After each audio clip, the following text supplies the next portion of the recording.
These days may be gone, but I can remember when the arrival of the Sunday paper meant a mad scramble to extract the comics section.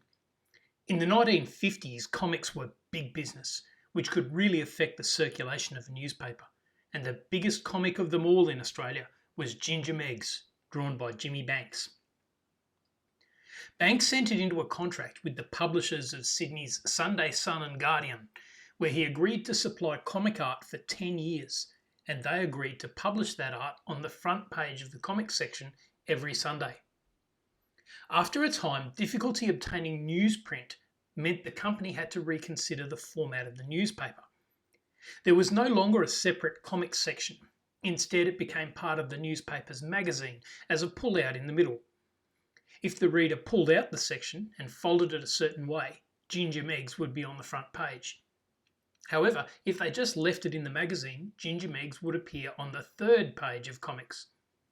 Bancks was furious and wrote to the paper stating that he no longer considered himself bound by the contract. The question before the court was whether he had the right to withdraw from the contract.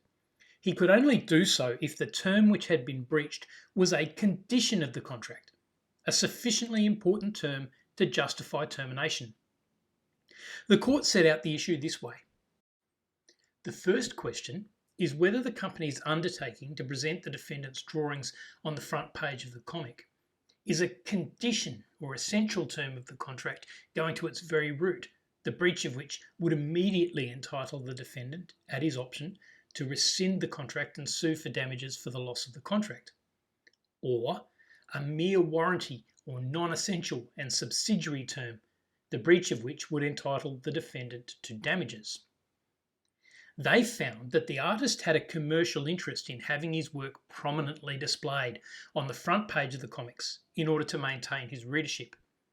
They found that relegation to the third page, hidden inside the newspaper's magazine and not in a separate comics section, was a breach of a condition sufficiently important that Bancks was entitled to terminate the contract and take his comics elsewhere.